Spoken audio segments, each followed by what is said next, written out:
अस्सलामुअलैकुम दोस्तों, के हाल चाल है। उम्मीद करना कि सारे भरा ठीक ठाक हो सो, खैर खरीयत हो सी। मेरा नाम है सलीम कैस ते तुसी वेदे पे हो हैलो पाकिस्तान। नाजरीन, अज साढ़े नाल मौजूद हैं जनाब टिकटॉक स्टार जाहिद इकबाल अल मारूफ उस्ताजी। इन्हां दा क्या काम है? ये स्पैशलिस्ट हैं जिन्हों आदे ना सर्जन, टिकटॉक सर्जन हैं। ये टिकटॉक अर्निंग दे रिलेटेड जनाब जी बहुत सारा इलम रखते हैं, बहुत इन्फॉर्मेशन रखते हैं और ख़ुद भी बड़ी अलहमदुलिल्लाह अच्छी खासी अर्निंग कर रहे हैं। और अज इन्होंने बुलावन का इतने मकसद यही है कि तुहान दोस्तों भी दसना कि टिकटॉक तो किस तरह अर्निंग तुसी कर सकते हो। तो चलिए वीडियो शुरू करें। वीडियो नूं ज़रूर आखिर तक वेखना।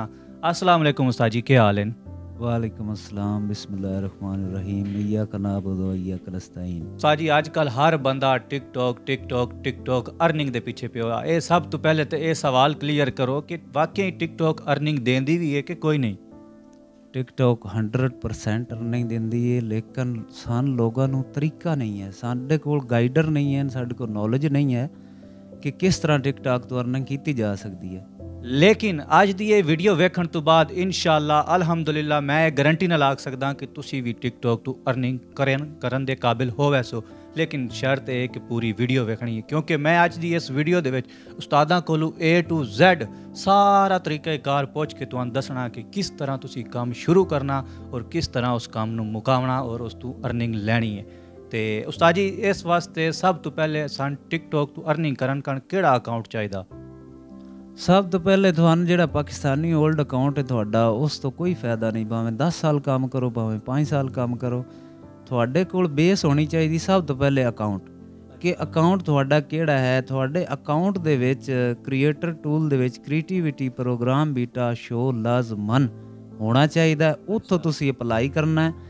उस तो अलावा जितने भी अकाउंट तुसी चला रहे हो, अगर उन्होंने क्रिएटिविटी प्रोग्राम बीटा नहीं है, क्रिएटर फंड है, फंड वाला कभी भी मोनीटाइज नहीं होंदा। जिहड़ा क्रिएटिविटी प्रोग्राम बीटा वाला अकाउंट है उस ते मेहनत करो, अपने 10,000 फॉलोवर पूरे करो, 1 लाख व्यूज़ पूरे करो और 18 साल तो उत्ते उम्र होनी चाहिए। ये क्राइटेरिया है क्रिएटिविटी प्रोग्राम बीटा दा टिकटॉक तो अर्निंग करने वास्ते। बाकी ये टाइम लिमिट कोई नहीं कि कुछ लोग सोच रहे हैं कि 1 महीने दे विच 10,000 फॉलोवर असी किस तरह करांगे, 1 लाख व्यूज़ किस तरह करांगे। तो लिहाजा इस वास्ते कोई शरत नहीं है कि तुसां 1 मंथ दे विच ये कंप्लीट करना। नो, तुसी जनाबे वाला फॉलोवर करन ते तुहाडे 3 साल लग जांदे, साल लगदा, 1 दिन लगदा। नो टेंशन, कोई टाइम लिमिट नहीं है। लेकिन जिस दिन तुसां अप्लाई करन जाना ना जी, उस दिन तो पिछले जेड़े 29 दिन गुजरे होने ना, उन्हां 29 दिनां दा तुहानूं 1 लाख व्यूज़ चाहिदा।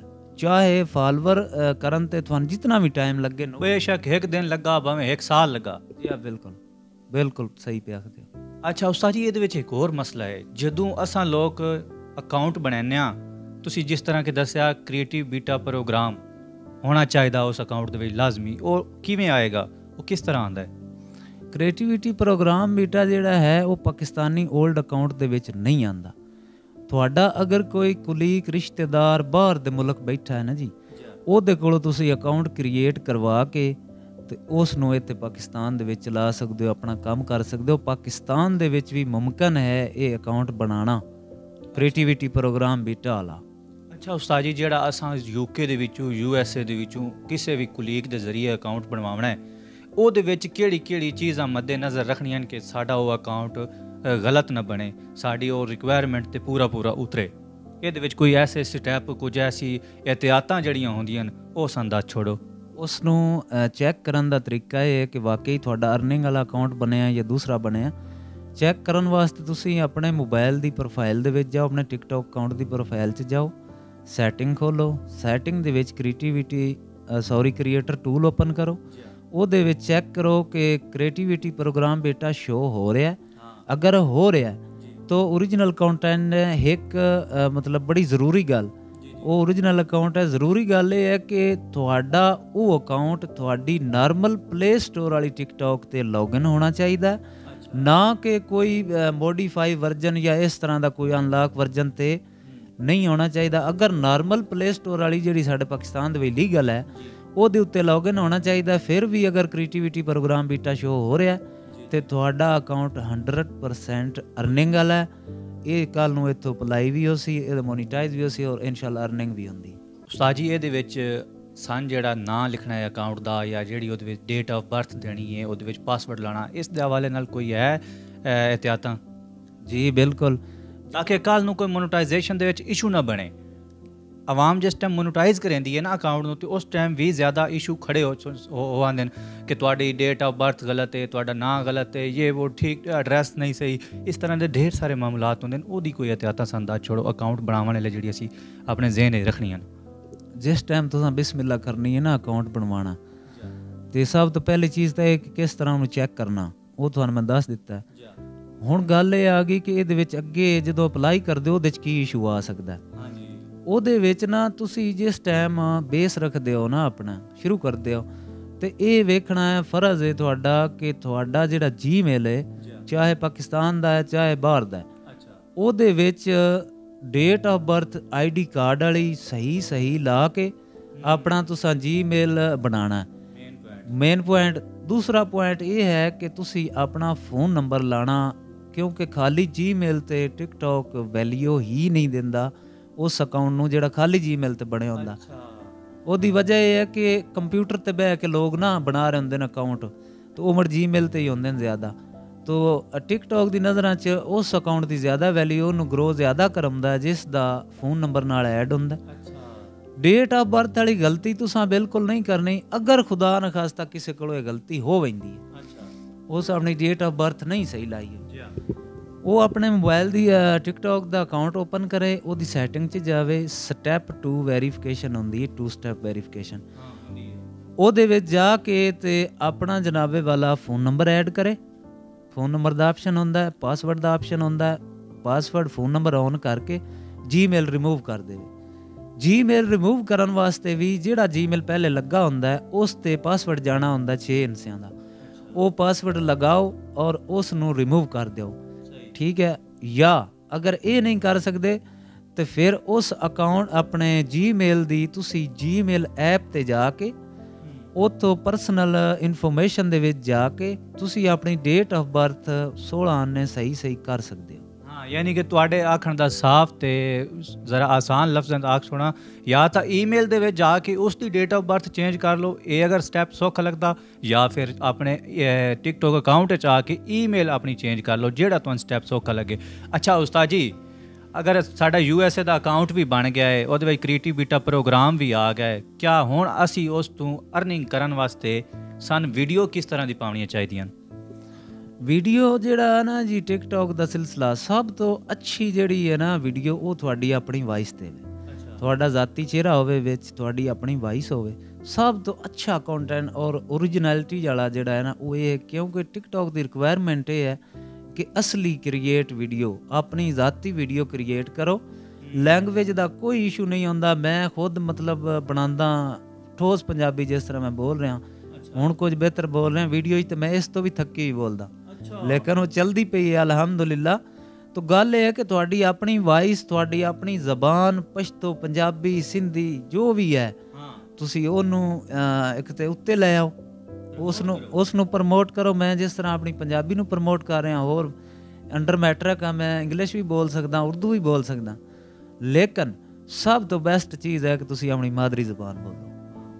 ਵੀਡੀਓ ਪੰਜਾਬੀ ਦੇ ਵਿੱਚ ਬਣਾ ਲਓ, ਅਗਰ ਪੰਜਾਬੀ, ਅਗਰ ਤੁਹਾਡੀ ਉਰਦੂ ਤੁਹਾਨੂੰ ਆਸਾਨ ਲੱਗਦੀ ਹੈ ਤੇ ਉਰਦੂ ਦੇ ਵਿੱਚ ਬਣਾਓ ਵੀਡੀਓ, ਸਭ ਤੋਂ ਅੱਛੀ ਹੈ, ਉਹਨੂੰ ਪ੍ਰਮੋਟ ਕਰਦੀ ਹੈ ਟਿਕਟੋਕ ਜਲਦੀ। ਅੱਛਾ, ਤੇ ਉਸਤਾਦ ਜੀ ਸਾਨੂੰ ਇਹ ਦੱਸੋ ਕਿ ਇਸ ਟਾਈਮ ਤੁਸੀਂ ਟਿਕਟੋਕ ਤੋਂ ਕਿਤਨੀ ਅਰਨਿੰਗ ਕਰ ਰਹੇ ਹੋ?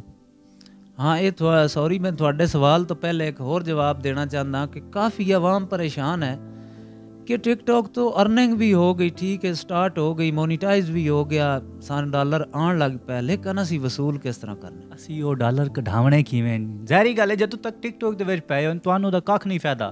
फायदा उहदा तां ही है ना जदों तुहाडी जेब विच आवणे। तो वो जेब विच किवें ले आवणे? वो जेब विच सौखे जे नहीं आउणे, क्योंकि ਜਿਹੜਾ ਤੁਸੀਂ ਲਾਈਵ ਤੋਂ ਅਰਨਿੰਗ ਕਰਦੇ ਹੋ ਨਾ, ਟਿਕਟੌਕ ਲਾਈਵ ਜਿਹੜੇ ਬੰਦੇ ਨੇ ਉਹ ਅਰਨਿੰਗ ਕਰਦੇ ਨੇ, ਉਹਨਾਂ ਦੀ ਅਰਨਿੰਗ ਪਾਇਨੀਅਰ ਅਕਾਊਂਟ ਦੇ ਵਿੱਚ ਆ ਜਾਂਦੀ। ਉਹ ਤਾਂ ਬੜਾ ਸੌਖਾ ਜਿਹਾ ਪ੍ਰੋਸੀਜਰ ਹੈ। ਤੇ ਜਿਹੜਾ ਤੁਸੀਂ ਕ੍ਰੀਏਟਰ ਤੋਂ ਪੈਸਾ ਕਮਾਉਂਦੇ ਹੋ ਨਾ ਵੀਡੀਓ ਤੋਂ, ਤੁਹਾਡੀ ਲਾਈਵ ਦੀ ਅਰਨਿੰਗ ਕ੍ਰੀਏਟਰ ਦੀ ਅਰਨਿੰਗ ਅੱਗੇ ਕੱਖ ਵੀ ਨਹੀਂ, ਬਹੁਤ ਜ਼ਿਆਦਾ ਕ੍ਰੀਏਟਰ ਦੀ ਅਰਨਿੰਗ ਹੈ, ਲੇਕਿਨ ਉਹ ਵਸੂਲ ਕਰਨ ਵਾਸਤੇ ਤੁਹਾਨੂੰ ਚਾਹੀਦਾ ਹੈ ਪੇਪਾਲ ਅਕਾਊਂਟ ਹੋਣਾ। ਜਿਹੜੀ ਅਰਨਿੰਗ ਤੁਹਾਡੀ ਟਿਕਟੌਕ ਕ੍ਰੀਏਟਰ ਤੋਂ ਹੋ ਰਹੀ ਹੈ ਨਾ, ਉਹ ਤੁਸੀਂ ਵਸੂਲ ਕਰਨ ਵਾਸਤੇ ਆਪਣਾ ਪੇਪਾਲ ਅਕਾਊਂਟ ਟਿਕਟੌਕ ਦੇ ਨਾਲ ਅਟੈਚ ਕਰਨਾ ਹੁੰਦਾ ਪੇਮੈਂਟ ਮੈਥਡ ਦੇ ਵਿੱਚ। ਠੀਕ ਹੈ, ਉਹ ਪੇਪਾਲ ਚੋਂ ਕਿ ਸਾਡੇ ਪਾਕਿਸਤਾਨ ਦੇ ਵਿੱਚ ਬੈਨ ਹੈ, ਇੱਥੇ ਨਹੀਂ ਲੌਗਇਨ ਹੁੰਦਾ। ਉਹਦਾ ਤਰੀਕੇਕਾਰ ਇਹ ਹੈ ਕਿ ਤੁਸੀਂ ਜਿਸ ਬੰਦੇ ਦਾ ਵੀ ਕੋਈ ਬਾਹਰ ਕੁਲੀਕ ਰਿਸ਼ਤੇਦਾਰ ਭੈਣ ਭਾਈ ਕੋਈ ਬਾਹਰ ਬੈਠਾ ਹੈ ਨਾ, ਔਰ ਉਸ ਦਾ ਉਸ ਮੁਲਕ ਦੇ ਵਿੱਚ ਬਾਹਰ ਦੇ ਮੁਲਕ ਦੇ ਵਿੱਚ ਆਪਣਾ ਬੈਂਕ ਅਕਾਊਂਟ ਹੋਣਾ ਜ਼ਰੂਰੀ ਹੈ। ਉਹਦਾ ਬੈਂਕ ਅਕਾਊਂਟ ਹੋਵੇ ਆਪਣਾ, ਉਹ ਫਿਰ ਉੱਥੇ ਪੇਪਾਲ ਦੀ ਐਪ ਨੂੰ ਡਾਊਨਲੋਡ ਕਰੇ। ਡਾਊਨਲੋਡ ਕਰਨ ਤੋਂ ਬਾਅਦ ਉਹਦੇ 'ਤੇ ਆਪਣਾ ਪੇਪਾਲ ਅਕਾਊਂਟ ਕ੍ਰੀਏਟ ਕਰੇ। ਅਗਰ ਨਹੀਂ ਕਰ ਸਕਦਾ ਤੇ ਜਿਸ ਤਰ੍ਹਾਂ ਸਾਡੇ ਪਾਕਿਸਤਾਨ ਦੇ ਵਿੱਚ ਜੈਜ਼ ਕੈਸ਼ ਈਜ਼ੀ ਪੈਸਾ ਦੇ ਸੈਂਟਰ ਹਨ ਨਾ, ਇਸੇ ਤਰ੍ਹਾਂ ਬਾਹਰ ਦੇ ਮਮਾਲਕ ਦੇ ਵਿੱਚ ਸੈਂਟਰ ਹੁੰਦੇ ਨੇ ਪੇਪਾਲ ਜਿਹੜੇ ਬਣਾ ਕੇ ਦਿੰਦੇ ਨੇ, ਪੇਪਾਲ ਸੈਂਟਰ ਹੁੰਦੇ ਨੇ। ਜਿਸ ਤਰ੍ਹਾਂ ਅਸੀਂ ਈਜ਼ੀ ਪੈਸਾ ਦਾ ਜਾਂ ਜੈਜ਼ ਕੈਸ਼ ਦਾ ਅਕਾਊਂਟ ਖੁਲਵਾ ਲੈਂਦੇ ਆ ਨਾ ਕਿਸੇ ਕੋ ਜਾ ਕੇ, ਬਈ ਸਹੂਲਤਗਾਰ 'ਚ ਜਾ ਕੇ, ਸਾਡੇ ਕੋਲ ਸ਼ਾਪਾਂ ਹਨ ਈਜ਼ੀ ਪੈਸਾ ਜੈਜ਼ ਕੈਸ਼, ਇਸੇ ਤਰ੍ਹਾਂ ਉਹ ਪੇਪਾਲ ਦੀਆਂ ਉੱਥੇ ਸੈਂਟਰ ਹੁੰਦੇ ਨੇ। ਆਪਣੀ ਡਿਟੇਲ ਲੈ ਜਾਓ, ਆਪਣੇ ਘਰ ਦਾ ਐਡਰੈਸ ਹੋਣਾ ਚਾਹੀਦਾ ਤੁਹਾਡੇ ਕੋਲ, ਆਪਣਾ ਆਈਡੀ ਕਾਰਡ ਹੋਣਾ ਚਾਹੀਦਾ, ਆਪਣੇ ਬੈਂਕ ਦਾ ATM ਕਾਰਡ ਜਾਂ ਕੋਈ ਚੈੱਕ ਜਾਂ ਉਹ ਇਸ ਤਰ੍ਹਾਂ ਦੇ ਬੈਂਕ ਦੇ ਜਿਹੜੀ ਵੀ ਕੋਈ ਚੀਜ਼ ਇਨਫੋਰਮੇਸ਼ਨ ਹੈ ਨਾ, ਉਹ ਤੁਹਾਡੇ ਕੋਲ ਹੋਣੀ ਚਾਹੀਦੀ। ਉੱਥੇ ਜਾ ਕੇ ਬਣਾ ਲਓ, ਈਜ਼ੀ ਹੈ, ਬੰਦਾ ਖੁਦ ਵੀ ਬਣਾ ਸਕਦਾ। ਅੱਛਾ, ਟਿਕਟੌਕ ਤੁਹਾਨੂੰ ਅਰਨਿੰਗ ਕਿਸ ਤਰ੍ਹਾਂ ਦਿੰਦੀ ਹੈ? ਮੰਥਲੀ ਜਾਂ ਮਤਲਬ ਪਰ ਡੇ? ਨਹੀਂ, ਟਿਕਟੌਕ ਤੁਹਾਨੂੰ ਅਰਨਿੰਗ ਦਿੰਦੀ ਹੈ ਮੰਥਲੀ, ਔਰ ਉਹ ਮੰਥਲੀ ਸੈਲਰੀ ਨਹੀਂ ਹੈ ਕਿ ਘੱਟ ਵੀ ਹੋ ਸਕਦੀ ਵੱਧ ਵੀ ਹੋ ਸਕਦੀ। ਫਿਕਸ ਸੈਲਰੀ ਨਹੀਂ ਹੈ ਕਿ ਤੁਹਾਨੂੰ ਲੱਖ ਹੀ ਦੇਣਾ, ਤੁਹਾਨੂੰ 10 ਲੱਖ ਦੇਣਾ, ਨਹੀਂ। ਉਹਦੇ ਵਿੱਚ ਤੁਹਾਡਾ ਆਪਣਾ ਕਮਾਲ ਹੈ। ਅੱਛਾ, ਉਹ ਕਿਸ ਤਰ੍ਹਾਂ ਜੀ? ਅਗਰ ਵੀਡੀਓ ਤੁਸੀਂ ਆਪਣੀ ਵਾਇਸ 'ਤੇ ਪਾ ਰਹੇ ਹੋ, ਅੱਛੀਆਂ ਵੀਡੀਓ ਪਾ ਰਹੇ ਹੋ, ਔਰ ਯਾਦ ਰੱਖੋ ਅਰਨਿੰਗ ਹਮੇਸ਼ਾ 1 ਮਿੰਟ ਤੋਂ ਉੱਤੇ ਦੀ ਵੀਡੀਓ ਦੀ ਹੁੰਦੀ ਹੈ। ਸਹੀ, ਇਹ ਵੀ ਇੱਕ ਰਿਕੁਆਇਰਮੈਂਟ ਹੈ, ਯਾਨੀ ਕਿ ਉਹਨਾਂ ਦੀ ਇਹ ਵੀ ਰਿਕੁਆਇਰਮੈਂਟ ਹੈ। ਅਗਰ 1 ਮਿੰਟ ਤੋਂ 59 ਸੈਕਿੰਡ ਦੀ ਵੀ ਵੀਡੀਓ ਤੁਸੀਂ ਪਾ ਰਹੇ ਹੋ ਨਾ, ਉਹ ਤੁਹਾਡੀ ਕ੍ਰੀਏਟੀਵਿਟੀ ਪ੍ਰੋਗਰਾਮ ਬੇਟਾ 'ਚੋਂ ਡਿਸਕੁਆਲੀਫਾਈ ਹੋਵੇ ਸੀ, ਉਹਦੇ ਤੁਹਾਨੂੰ ਪੈਸੇ ਨਹੀਂ ਮਿਲਣੇ। ਔਰ ਅੱਛਾ, ਇੱਕ ਅਕਾਊਂਟ ਤੇ ਕਿਤਨੀਆਂ ਵੀਡੀਓ ਡਿਸਕੁਆਲੀਫਾਈਡ ਹੋਵਣ ਤਾਂ ਉਹਦਾ ਖਤਰਾ ਹੈ? 5 ਵੀਡੀਓ ਲਗਾਤਾਰ ਤੁਹਾਡੀਆਂ ਡਿਸਕੁਆਲੀਫਾਈ ਹੋ ਜਾਂਦੀਆਂ, ਤੁਸੀਂ ਡਿਲੀਟ ਵੀ ਨਾ ਕਰਦੇ ਡੈਸ਼ਬੋਰਡ 'ਚ ਜਾ ਕੇ, ਤੇ ਤੁਹਾਡਾ ਅਕਾਊਂਟ ਡਿਸਕੁਆਲੀਫਾਈ ਹੋ ਜਾਂਦਾ। ਅੱਛਾ, ਫਿਰ ਉਸ ਦਾ ਹੱਲ ਵੀ ਹੈ ਨਾ, ਤੁਸੀਂ ਆਪਣਾ ਡਿਸਕੁਆਲੀਫਾਈ ਵੀਡੀਓ ਨੂੰ ਸਭ ਤੋਂ ਪਹਿਲਾਂ ਡਿਲੀਟ ਕਰੋ, ਆਪਣੇ ਪ੍ਰਾਈਵੇਟ ਜਾਓ, ਕੋਈ ਵੀਡੀਓ ਪ੍ਰਾਈਵੇਟ ਤੇ ਤੁਸੀਂ ਨਹੀਂ ਕੀਤੀਆਂ ਹੋਈਆਂ, ਪ੍ਰਾਈਵੇਟ ਲਿਸਟ ਕਲੀਅਰ ਕਰੋ। ਉਸ ਤੋਂ ਬਾਅਦ ਉੱਤੇ ਨੁੱਕਰ ਤੇ ਅਪੀਲ ਦਾ ਆਪਸ਼ਨ ਆ ਰਿਹਾ ਹੁੰਦਾ, ਉੱਥੋਂ ਅਪੀਲ ਕਰੋ ਕਿ please dear TikTok team my content is very original, ਇਸ ਤਰ੍ਹਾਂ ਦਾ ਲਿਖ ਕੇ ਕਿ ਮੇਰਾ ਜਿਹੜਾ ਸਾਰਾ ਕੁਝ ਲਿਖਣਾ ਹੈ ਉਹ ਅਸੀਂ ਥੱਲੇ ਡਿਸਕ੍ਰਿਪਸ਼ਨ ਵਿੱਚ ਜ਼ਹਿਦ ਭਾਈ ਕੋਲੋਂ ਲੈ ਕੇ ਲਿਖ ਦਿਸਾਂ, ਔਰ ਤੁਸੀਂ ਬੇਸ਼ੱਕ ਚਾਹੋ ਤਾਂ ਉੱਥੋਂ ਕਾਪੀ ਕਰ ਸਕਦੇ ਹੋ। ਜੀ ਬਿਲਕੁਲ, ਅਪੀਲ ਤੁਹਾਨੂੰ ਡਿਸਕ੍ਰਿਪਸ਼ਨ ਹੀ ਲੱਭ ਗਈ ਸੀ। ਤੇ ਅਪੀਲ ਹੋਣ ਤੋਂ ਬਾਅਦ ਫਿਰ ਉਹ ਤੁਹਾਡਾ ਅਕਾਊਂਟ ਰਿਸਟੋਰ ਹੋ ਜਾਂਦਾ, ਲੇਕਿਨ ਫਿਰ ਤੁਸੀਂ ਜ਼ਿਆਦਾ ਫੂਕ ਕੇ ਕਦਮ ਰੱਖਣਾ ਹੈ, ਕੋਈ ਡਿਸਕੁਆਲੀਫਾਈ ਵੀਡੀਓ ਨਹੀਂ ਪਾਣੀ। ਅਗਰ ਲਗਾਤਾਰ 3 ਤੋਂ 4 ਦਫਾ ਅਕਾਊਂਟ ਤੁਹਾਡਾ ਡਿਸਕੁਆਲੀਫਾਈ ਹੋਇਆ ਤੇ ਤੁਹਾਡਾ ਪਰਮਾਨੈਂਟਲੀ ਬੈਨ ਵੀ ਹੋ ਸਕਦਾ। ਅੱਛਾ ਜ਼ਹਿਦ ਭਾਈ, ਇਹ ਦੱਸੋ ਕਿ ਤੁਸੀਂ ਜਿਸ ਤਰ੍ਹਾਂ ਕਿ ਗੱਲ ਕੀਤੀ ਫੂਕ ਕੇ ਕਦਮ ਰੱਖਣਾ, ਹੁਣ ਸਾਡੀ ਵੀਡੀਓ ਦੇ ਵਿੱਚ ਅਸੀਂ ਕਿਹੜੀ ਇਹਤਿਆਤਾਂ ਕਰਨੀਆਂ ਚਾਹੀਦੀਆਂ ਵੀਡੀਓ ਬਣਾਉਣ ਲਈ ਕਿ ਤਾਂ ਕਿ ਸਾਡੀ ਵੀਡੀਓ ਡਿਸਕੁਆਲੀਫਾਈਡ ਨਾ ਹੋਵੇ? Good question. ਗੱਲ ਇਹ ਹੈ ਕਿ ਤੁਸੀਂ ਆਪਣੀ ਵੀਡੀਓ ਦੇ ਵਿੱਚ ਮੋਨੀਟਾਈਜ਼ ਅਕਾਊਂਟ ਤੇ ਜਿਹੜੀ ਵੀਡੀਓ ਪਾ ਰਹੇ ਹੋ, ਜਿਹਦੀ ਤੁਹਾਨੂੰ ਅਰਨਿੰਗ ਹੋ ਰਹੀ ਹੈ, ਉਹਦੇ ਵਿੱਚ ਸਿਆਸਤ ਦਾ ਅਮਲ ਦਖਲ ਨਹੀਂ ਹੋਣਾ ਚਾਹੀਦਾ, 0%। ਅਗਰ ਸਿਆਸਤ ਦਾ ਅਮਲ ਦਖਲ ਹੋਇਆ ਤਾਂ ਫੌਰਨ ਡਿਸਕੁਆਲੀਫਾਈ। ਦੂਸਰੀ ਚੀਜ਼, ਫਾਸ਼ੀ ਦਾ ਅਲਫਾਜ਼ ਵਿੱਚ ਨਹੀਂ ਹੋਣਾ ਚਾਹੀਦਾ, ਡਬਲ ਮੀਨਿੰਗ ਚੱਲ ਪੈਂਦਾ ਲੇਕਿਨ ਉਹ ਵੀ ਗੁਜ਼ਾਰੇ ਵਾਲਾ, ਜ਼ਿਆਦਾ ਸਿੱਧਾ ਕੋਈ ਨਾ ਆਖੇ। ਅੱਛਾ, ਉਹ ਵੀਡੀਓ ਤੁਹਾਡੀ ਡਿਸਕੁਆਲੀਫਾਈ ਹੁੰਦੀ ਹੈ। ਬਾਕੀ ਕਾਪੀਰਾਈਟ ਕੰਟੈਂਟ ਜਿਹੜਾ ਹੈ ਨਾ, ਉਸ ਤੋਂ ਗੁਰੇਜ਼ ਕਰਨਾ ਹੈ, ਪਹਿਲੇ ਚੱਲ ਪੈਂਦਾ ਮੋਨੀਟਾਈਜ਼ ਤੋਂ ਪਹਿਲੇ। ਜਿਸ ਟਾਈਮ ਤੁਸੀਂ ਮੋਨੀਟਾਈਜ਼ ਅਕਾਊਂਟ ਤੁਹਾਡਾ ਹੋ ਪੈਂਦਾ, ਤੁਸੀਂ ਪਹਿਲੇ ਵਾਇਰਲ ਹੋਏ ਹੁੰਦੇ ਹੋ ਕਾਪੀਰਾਈਟ ਕੰਟੈਂਟ ਤੇ, ਯਾਨੀ ਮੁਖਤਸਰ ਜੀ ਗੱਲ ਹੈ, ਕਿਸੇ ਦੇ ਮੋਢੇ 'ਤੇ ਰੱਖ ਕੇ ਤੁਸੀਂ ਵਗਾਈ ਹੁੰਦੀ, ਪੰਜਾਬੀ ਦੀ ਮਿਸਾਲ ਹੈ। ਤੇ ਫਿਰ ਜਦੋਂ ਤੁਹਾਨੂੰ ਵਗਾਉਣੀ ਪਵੇ ਤੇ ਉਹ ਮੋਢਾ ਤੇ ਲੱਭਦਾ ਨਹੀਂ, ਫਿਰ ਮੋਢੇ ਤੁਹਾਨੂੰ ਆਪਣੇ ਤੇ ਰੱਖਣੀ ਪਉਂਦੀ, ਮੋਢਾ ਆਪਣਾ ਤੁਹਾਡਾ ਹਿਲੇ ਹੋਇਆ ਤੇ ਹੁੰਦਾ ਨਹੀਂ, ਉਹ ਦੁਖਦਾ। ਸਮਝ ਆ ਗਈ ਗੱਲ ਦੀ? ਯਾਨੀ ਕਿ ਤੁਸੀਂ ਅਗਰ ਆਪਣਾ ਕ੍ਰਾਈਟੇਰੀਆ ਪੂਰਾ ਕਰਨ ਵਾਸਤੇ ਕਾਪੀਰਾਈਟ ਕੰਟੈਂਟ ਪਾਉਂਦੇ ਹੋ ਤੇ ਕੋਈ ਹਰਜ ਨਹੀਂ, ਲੇਕਿਨ ਅਗਰ ਵੇਖੋ ਤੁਹਾਡੇ 8-9 ਹਜ਼ਾਰ ਫਾਲੋਵਰ ਹੋ ਗਏ ਤੇ ਫਿਰ ਉਹਦੇ ਤੇ ਓਰੀਜਨਲ ਆਪਣੀ ਵੀਡੀਓ ਪਾਉਣਾ ਸ਼ੁਰੂ ਕਰ ਦਿਓ, ਤਾਂ ਕਿ ਤੁਹਾਡੀ ਜਿਵੇਂ ਗੱਡੀ ਨੂੰ ਕ੍ਰਾਸ ਕਰਨ ਵਾਸਤੇ ਨਾ ਪਹਿਲੇ ਲਾਈਨ ਬਣਾਉਣੀ ਹੁੰਦੀ ਨਾ, ਯਕਦਮ ਨਿਕਲੇ ਤੇ ਅੱਗੋਂ ਕੋਈ ਸ਼ੈ ਪੈ ਪੈਂਦੀ, ਇਸ ਕ੍ਰਾਸ ਲਾਈਨ ਬਣਾਓ, ਯਾਨੀ ਆਪਣਾ ਕੰਟੈਂਟ ਚਲਾਓ ਤਾਂ ਕਿ ਜ਼ਿਆਦਾ ਤੋਂ ਜ਼ਿਆਦਾ ਤੁਹਾਡੀਆਂ ਵੀਡੀਓ ਵਾਇਰਲ ਹੋਣ, ਉਹਨਾਂ 'ਤੇ ਵਿਊਜ਼ ਆਉਣ ਔਰ ਤੁਹਾਨੂੰ ਜ਼ਿਆਦਾ ਪੈਸੇ ਮਿਲਣ। ਇੱਕ ਹੋਰ ਬੜਾ ਅਹਿਮ ਸਵਾਲ ਹੈ ਉਹਦਾ ਜਵਾਬ ਮੈਂ ਦੇਣਾ ਜ਼ਰੂਰੀ ਸਮਝਦਾ ਕਿ ਟਿਕਟੌਕ ਕਿਸ ਤਰ੍ਹਾਂ ਅਰਨਿੰਗ ਦਿੰਦਾ, ਮਤਲਬ ਉਹਦੀ ਫੀਸਦ ਕਿਤਨੇ ਫੀਸਦ ਤੁਹਾਨੂੰ ਦਿੰਦਾ ਹੈ ਜਾਂ ਕੀ ਸੂਰਤ ਹਾਲ ਹੈ, ਕਿਤਨੀ ਖੁਦ ਰੱਖਦਾ ਔਰ ਕਿਤਨੀ ਆਪਣੇ ਕ੍ਰੀਏਟਰ ਨੂੰ ਦਿੰਦਾ।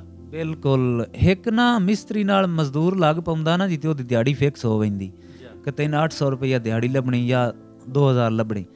ਇੱਕ ਹੁੰਦਾ ਠੇਕੇਦਾਰ, ਜਿਸ ਠੇਕਾ ਕੀਤਾ ਹੁੰਦਾ ਉਹਦੀ ਕੋਈ ਲਿਮਟ ਨਹੀਂ ਆਉਂਦੀ, ਉਹ ਜਿਤਨਾ ਚਾਹਵੇ ਕੰਮ ਕਰ ਸਕਦਾ। ਇਸੇ ਤਰ੍ਹਾਂ ਟਿਕਟੌਕ ਤੇ ਤੁਸੀਂ ਸਮਝ ਲਓ ਤੁਹਾਡੀ ਪਾਰਟਨਰਸ਼ਿਪ ਹੋ ਜਾਂਦੀ। ਅਗਰ ਟਿਕਟੌਕ ਤੁਹਾਡੇ ਵਿਊਜ਼ ਦੇ ਹਿਸਾਬ ਨਾਲ 100 ਰੁਪਇਆ ਕਮਾ ਰਿਹਾ ਨਾ ਤੁਹਾਡੀ ਵੀਡੀਓ ਤੋਂ, ਤੇ ਉਹਦੇ 'ਚ ਤੁਹਾਨੂੰ RPM ਸੈੱਟ ਹੋ ਜਾਂਦਾ ਹੈ। ਹਰ ਵੀਡੀਓ ਦਾ ਵੱਖਰਾ RPM ਹੁੰਦਾ, ਵੀਡੀਓ ਦੀ ਕੁਆਲਿਟੀ ਤੇ ਔਰ ਵੀਡੀਓ ਦੀ ਓਰੀਜਨੈਲਿਟੀ ਤੇ, ਕਿ ਕਿਸ ਤਰ੍ਹਾਂ ਦੀ ਤੁਹਾਡੀ ਵੀਡੀਓ ਹੈ ਉਸ ਤਰ੍ਹਾਂ ਦਾ RPM ਸੈੱਟ ਕੀਤਾ ਜਾਂਦਾ ਹੈ। ਤੁਹਾਨੂੰ 50 ਦਾ RPM ਵੀ ਲੱਗ ਸਕਦਾ ਹੈ, 10 ਦਾ ਵੀ ਲੱਗ ਸਕਦਾ, 2 ਦਾ ਵੀ ਲੱਗ ਸਕਦਾ, 0 ਵੀ ਹੋ ਜਾਂਦਾ। RPM ਕਿਸ ਤਰ੍ਹਾਂ ਇਨਕਰੀਜ਼ ਹੁੰਦਾ ਹੈ ਕਿ ਤੁਸੀਂ ਓਰੀਜਨਲ ਵੀਡੀਓ ਪਾਓ, ਕੁਆਲੀਫਾਈਡ ਵੀਡੀਓ ਪਾਓ, ਸਿਆਸਤ ਦਾ ਅਮਲ ਦਖਲ ਨਾ ਹੋਵੇ, ਔਰ ਜਿਹੜੇ ਮੁਲਕ ਦਾ ਤੁਹਾਡਾ ਅਕਾਊਂਟ ਹੈ ਉਸ ਮੁਲਕ ਦੀ ਲੋਕੇਸ਼ਨ ਲਾਉਂਦੇ ਰਹੋ। RPM ਤੁਹਾਡਾ ਹਾਈ ਰਸ ਗਿਆ, RPM ਡਾਊਨ ਨਾ ਹੋ ਗਿਆ। ਹਾਂ ਸੌਰੀ ਮੈਂ ਗੱਲ ਕਰਦਾ ਪਿਆ ਕਿ ਟਿਕਟੌਕ ਤੁਹਾਨੂੰ ਮਹੀਨੇ ਬਾਅਦ ਨਾ ਸੈਲਰੀ ਦਿੰਦਾ, ਫਿਕਸ ਨਹੀਂ ਹੈ। ਜਿਤਨਾ ਜ਼ਿਆਦਾ ਵੀਡੀਓ ਪਾ ਲਓ, ਅੱਛੀਆਂ ਵੀਡੀਓ ਪਾ ਲਓ, ਉਹਨਾਂ 'ਤੇ ਵਿਊਜ਼ ਲੈ ਲਓ, ਉਸ ਹਿਸਾਬ ਨਾਲ ਤੁਹਾਡਾ $50 ਵੀ ਬਣ ਸਕਦਾ ਹੈ ਔਰ $50,000 ਵੀ ਬਣ ਸਕਦਾ ਹੈ। ਠੀਕ ਹੈ, ਇਹ ਤੁਹਾਡੇ ਕੰਮ ਕਰਨ 'ਤੇ ਹੈ ਕਿ ਕਿਸ ਤਰ੍ਹਾਂ ਤੁਸੀਂ ਕੰਮ ਕਰਦੇ ਹੋ, ਆਪਣੇ ਕੰਮ ਦੇ ਨਾਲ ਕਿਤਨੀ ਇੱਕ ਇਮਾਨਦਾਰੀ ਤੁਸੀਂ ਵਰਤਦੇ ਹੋ। ਬਾਕੀ 100% ਗਰੰਟਡ ਹੈ ਕਿ ਟਿਕਟੌਕ ਅਰਨਿੰਗ ਦਿੰਦਾ ਹੈ, ਪੈਸੇ ਦਿੰਦਾ ਹੈ। ਮੈਂ ਖੁਦ ਅਲਹਮਦੁਲਿਲਾ ਅੱਛੀ ਅਰਨਿੰਗ ਕਰ ਰਿਹਾ। ਕੋਈ ਫਿਗਰ ਦੱਸ ਸਕਦੇ ਹੋ ਜਨਾਬ ਸਾਡੀ ਆਡੀਅנס ਨੂੰ, ਤਾਂ ਕਿ ਮੋਟੀਵੇਸ਼ਨ ਮਿਲੇ, ਇਹਨਾਂ ਨੂੰ ਥੋੜ੍ਹਾ ਜਿਹਾ ਕੰਮ ਕਰਨ ਦਾ ਜਜ਼ਬਾ ਮਿਲੇ। ਮੈਂ ਫਿਗਰ ਹੁਣ ਦੱਸਿਆ ਨਾ, ਤੇ ਮੈਨੂੰ ਉੱਥੇ ਬਾਹਰ ਨਿਕਲਦਿਆਂ ਕੋਈ ਭਾਵੇਂ ਫਾਦ ਲਵੇ। ਮੈਂ ਅੱਛੀ ਅਲਹਮਦੁਲਿਲਾ ਅਰਨਿੰਗ ਕਰ ਰਿਹਾ। ਫਿਗਰ ਦੱਸਣਾ ਜ਼ਰੂਰੀ ਨਹੀਂ ਹੈ, ਉਹਦੀ ਵਜ੍ਹਾ ਹੈ ਕਿ ਕੋਈ ਪ੍ਰਾਈਵੇਟ ਰੀਜ਼ਨ ਹੁੰਦੇ ਨੇ। ਠੀਕ ਹੈ, ਸਮਝ ਆ ਗਈ ਨਾ ਗੱਲ ਦੀ। ਚਲੋ ਬੜੀ ਮਿਹਰਬਾਨੀ ਜ਼ਾਹਿਦ ਸਾਹਿਬ। ਇਹ ਹਨ ਸਾਡੇ ਨਾਲ ਮੌਜੂਦ ਅੱਜ ਜਨਾਬ ਜੀ ਟਿਕਟੌਕ ਸਰਜਨ, ਟਿਕਟੌਕ ਡਾਕਟਰ ਆਖ ਲਓ, ਜ਼ਾਹਿਦ ਇਕਬਾਲ ਅਲ ਮਸ਼ਹੂਰ ਉਸਤਾਦ ਜੀ, ਜਿਨ੍ਹਾਂ ਨੇ ਬਹੁਤ ਬੜੇ ਕੰਟੈਂਟ ਕ੍ਰੀਏਟਰ ਨੂੰ ਜਨਾਬ ਜੀ ਅਕਾਊਂਟ ਮੋਨੋਟਾਈਜ਼ ਕਰਕੇ ਦਿੱਤਾ ਔਰ ਉਹਨਾਂ ਦੇ ਅਕਾਊਂਟ ਵੀ ਹੈਂਡਲ ਕਰ ਰਹੇ ਹਨ। ਮੈਂ ਵੀਡੀਓ ਦੇ ਵਿੱਚ ਇਸ ਵਾਸਤੇ ਨਹੀਂ ਪੁੱਛਿਆ ਤਾਂ ਕਿ ਕੁਝ ਪ੍ਰਾਈਵੇਸੀ ਔਰ ਕੁਝ ਰਾਜ਼ ਦੀਆਂ ਗੱਲਾਂ ਹੁੰਦੀਆਂ। ਮਜ਼ੀਦ ਅਗਰ ਤੁਹਾਡੇ ਜ਼ਿਹਨ ਵਿੱਚ ਕੋਈ ਵੀ ਟਿਕਟੌਕ ਅਰਨਿੰਗ ਦੇ ਰਿਲੇਟਡ ਸਵਾਲ ਆਵੇ ਜਾਂ ਕੋਈ ਮਸਲਾ ਦਰਪੇਸ਼ ਹੋਵੇ, ਤੁਸੀਂ ਜਨਾਬ ਕਮੈਂਟ ਵਿੱਚ ਸਾਡੇ ਨਾਲ ਸ਼ੇਅਰ ਕਰੋ, ਅਸੀਂ ਤੁਹਾਨੂੰ ਉਸ ਦਾ ਹੱਲ ਦਿਸਾਂ ਔਰ ਉਸਤਾਦ ਜੀ ਨਾਲ ਅਗਰ ਜ਼ਰੂਰਤ ਪਈ ਤਾਂ ਤੁਹਾਡਾ ਰਾਬਤਾ ਵੀ ਜ਼ਰੂਰ ਕਰਾ ਦਿਸਾਂ। ਤੇ ਉਮੀਦ ਕਰਨਾ ਕਿ ਵੀਡੀਓ ਪਸੰਦ ਆਈ ਹੋਸੀ। ਅਗਰ ਪਸੰਦ ਆਈ ਹੈ ਤਾਂ ਲਾਈਕ ਕਮੈਂਟ ਸ਼ੇਅਰ ਜ਼ਰੂਰ ਕਰੋ। ਔਰ ਉਸਤਾਦ ਜੀ ਇਸ ਤੋਂ ਇਲਾਵਾ ਕੋਈ ਸਾਡੀ ਆਡੀਅנס ਵਾਸਤੇ ਇੱਕ ਪੈਗਾਮ, ਕੋਈ ਮੈਸੇਜ ਦੇਣਾ ਚਾਹੋ ਤਾਂ ਉਹ ਦੇ ਸਕਦੇ ਹੋ। ਗੱਲ ਹੈ ਪਾਕਿਸਤਾਨੀਓ, ਜਿਤਨੀ ਮਹਿੰਗਾਈ ਹੋ ਗਈ ਹੈ ਨਾ, ਚੁੱਲ੍ਹਾ ਚਲਾਉਣਾ ਬੜਾ ਔਖਾ ਹੈ। ਵੇਖੋ ਨਾ, ਜਿਸ ਬੰਦੇ ਨੂੰ ਸ਼ੌਕ ਹੈ ਨਾ, ਟਿਕਟੌਕ ਹੋਵੇ ਕੋਈ ਵੀ ਪਲੇਟਫਾਰਮ ਹੋਵੇ, ਉਸ ਨੂੰ ਅਗਰ ਸ਼ੌਕ ਹੈ ਤੇ ਉਸ ਆਪਣੇ ਸ਼ੌਕ ਤੋਂ ਕੋਈ ਨਹੀਂ ਰਹਿਣਾ। ਹਾਂਡੀ ਭਾਵੇਂ ਪੱਕੇ ਜਾਂ ਨਾ ਪੱਕੇ, ਉਸ ਪੈਕੇਜ ਲਾਉਂਦਿਆਂ ਰਹਿਣਾ ਤੇ ਉਸ ਕੰਮ ਕਰਦਿਆਂ ਰਹਿਣਾ। ਸਾਰੇ ਪਾਕਿਸਤਾਨੀ ਸ਼ਹਿਜ਼ਾਦਿਆਂ, ਮੇਰਾ ਤੁਹਾਨੂੰ ਮੈਸੇਜ ਹੈ, ਆਪਣਾ ਅਪੀਲ ਹੈ ਕਿ ਅਗਰ ਤੁਹਾਨੂੰ ਟਿਕਟੌਕ ਦਾ ਸ਼ੌਕ ਹੈ ਤੇ ਆਪਣੇ ਅਕਾਊਂਟ ਕ੍ਰੀਏਟੀਵਿਟੀ ਪ੍ਰੋਗਰਾਮ ਬੀਟਾ ਵਾਲੇ ਬਣਾਓ ਔਰ ਉਸ 'ਤੇ ਅਰਨਿੰਗ ਕਰੋ ਤਾਂ ਕਿ ਤੁਹਾਡਾ ਚੁੱਲ੍ਹਾ ਚਲਾਉਣ 'ਚ ਤੁਹਾਨੂੰ ਆਸਾਨੀ ਹੋਵੇ। ਕਦੋਂ ਤੱਕ ਬੰਦਾ ਘਰੋਂ ਲੇਲਾ ਬੱਕਰਾ ਫਰਿੱਜ ਸਕੂਟਰ ਵੇਚ ਕੇ ਬਿੱਲ ਤਾਰਦਾ ਰਹੀ। ਇਸ ਚੀਜ਼ 'ਤੇ ਗੌਰ ਕਰੋ। ਮੈਂ ਆਖਦਾ ਬਈ ਮੇਰੀ ਵਜ੍ਹਾ ਤੋਂ ਅਗਰ ਕਿਸੇ ਦਾ ਕੋਈ ਫਾਇਦਾ ਹੋ ਜਾਵੇ तो ठीक है नाजरीन, अगर तुहाडे माइंड तुहाडे दिमाग दे विच कोई होर सवाल होवे तो थले कमेंट तुसीं करो, इनबॉक्स सन मैसेज करो, तुहानूं रिस्पॉन्स मिलसी। तो मिलते हैं इसी तरह की मज़ीद अच्छी अगली वीडियो दे विच। उदों तक अपना बड़ा सारा ख्याल रखिया है, अपनी दुआवां दे विच याद रखिया है। अल्लाह हाफिज़, थैंक यू।